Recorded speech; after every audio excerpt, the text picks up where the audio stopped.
Good morning everybody.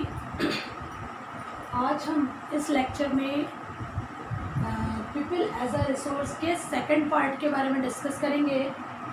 Last lecture में मैंने आपको बताया था कि हेल्थ और एजुकेशन दोनों में अगर हम प्रॉपर इन्वेस्टमेंट करें तो किस तरह से गुड रिसोर्स के तौर पर सामने आता है। यानी ह्यूमन बीइंग यदि चाहे कि वो एक गुड नेशनल रिसोर्स बने, एक गुड रिसोर्स बने हमारी कंट्री के लिए, तो उसके लिए हमें एजुकेशन में और हेल्थ में प्रॉपर इन्वेस्ट करना पड़ेगा। अब हम आज इस चैप्टर में, इस टॉपिक में, इस लेक्चर में बात करेंगे अनएम्प्लॉयमेंट के बारे में और एम्प्लॉयमेंट स्ट्रक्चर के बारे में। आपके इस चैप्टर में हाफ पार्ट में अनएम्प्लॉयमेंट को बताया गया है, डिस्क्राइब किया गया है। उसका मेन मोटो क्या है?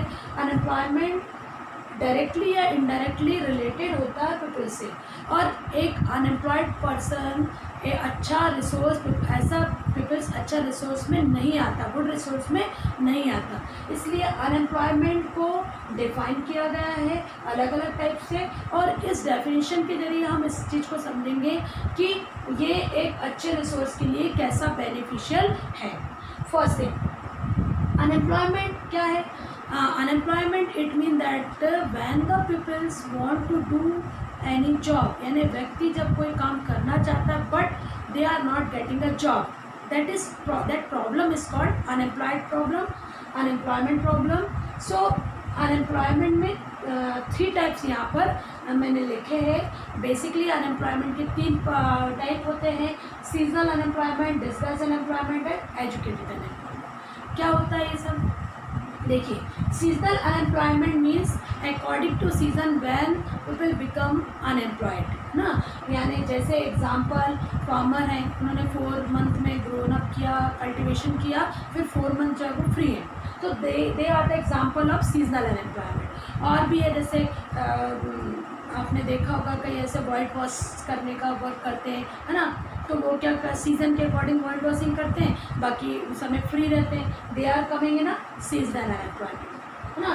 फिर नेक्स्ट यहाँ गिवन है disguise unemployment. Disguise unemployment it mean that definition is given in your book, the peoples who are appear unemployed but actually they are not having job। मतलब इस अनएम्प्लॉयमेंट के अंतर्गत हम क्या पढ़ते हैं कि व्यक्ति दिखता तो है कि वो एम्प्लॉयड है ना, यानी वो किसी न किसी काम में लगा हुआ है, बट एक्चुअली में वो जो होते हैं अनएम्प्लॉयड होते हैं। जैसे एग्जांपल, ज़्यादातर एग्जांपल इसके एग्रीकल्चर एंड फील्ड से मिलते हैं। जैसे 1 हेक्टेयर ज़मीन है, 1 हेक्टेयर ज़मीन में सपोज़ उस फैमिली में 8 मेंबर्स हैं और 2 मेंबर उस 1 हेक्टेयर जो फील्ड है उस पर पूरा कल्टीवेशन का काम कर सकते हैं, बट कैसे ना कैसे करके वो 8 मेंबर्स उसमें इंक्लूड है क्योंकि उनके पास कोई और जॉब नहीं है। तो बाकी के जो rest of the members 6 members हैं जो जिनके बिना भी एग्रीकल्चर लैंड में उस लैंड में कल्टीवेशन प्रॉपर हो जाता, वो यहाँ पर डिस्गाइज अनएम्प्लॉयमेंट के अंतर्गत आते हैं। मतलब लग तो रहा है कि वो कुछ ना कुछ वर्क कर रहे हैं but actually they are unemployed. Third example, educated unemployment. ये तो बहुत ही सिंपल है, you are familiar with this example.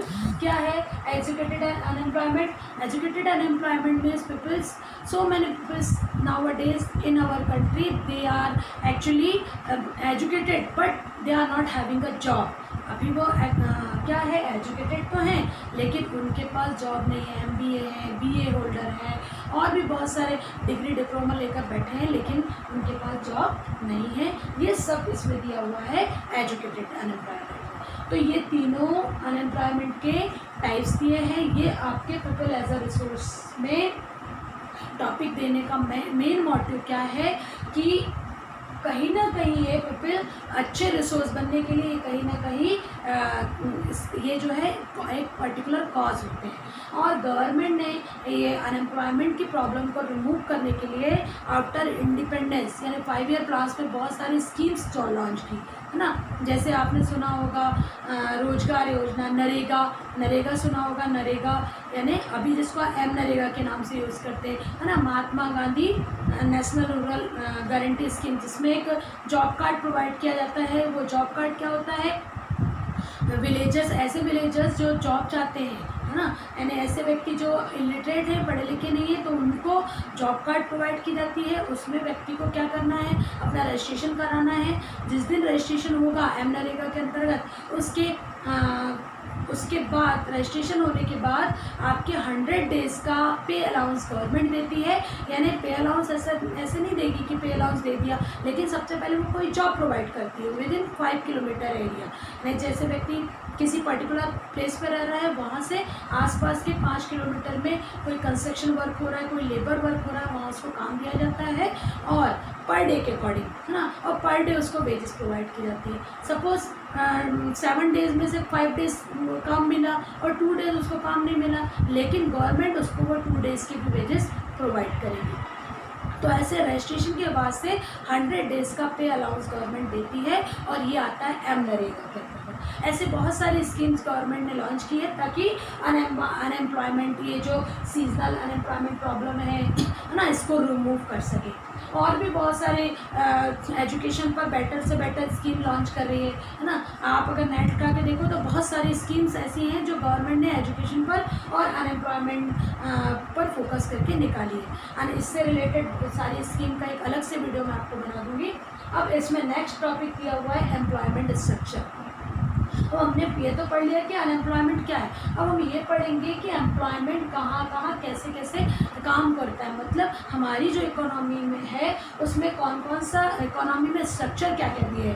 Primary structure क्या है, सेकेंडरी स्ट्रक्चर क्या है, या टर्सरी स्ट्रक्चर क्या है, ये तीनों स्ट्रक्चर का कॉन्ट्रीब्यूशन क्या है और इकोनॉमी इन तीनों कॉन्ट्रीब्यूशन से कैसे डेवलप होती है, ये प्रॉपर दिया हुआ है। तो प्राइमरी स्ट्रक्चर यानी हर वो स्ट्रक्चर, यानी हर वो एक्टिविटीज़, हर वो ऑक्यूपेशन जो डायरेक्टली अर्थ से रिलेटेड हो, यानी जब व्यक्ति जैसे कल्टीवेशन करना, है ना, फिशरीज करना, डेयरी फार्मिंग करना, यानी जो मेन वर्क होता है, प्राइमरी वर्क होता है, वो सब प्राइमरी स्ट्रक्चर के अंतर्गत आता है और उसका कॉन्ट्रीब्यूशन इकोनॉमी में काफ़ी कुछ होता है।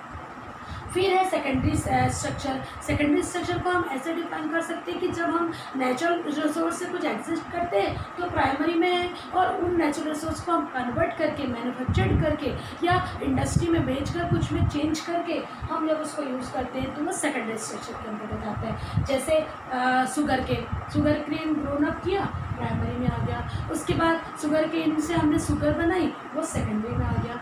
फिर थर्ड एग्जांपल होता है टर्सरी सेक्टर या फिर सर्विस सेक्टर। ये क्या होता है टर्सरी स्ट्रक्चर, इससे इकोनॉमी में बहुत सारा कंट्रीब्यूशन होता है।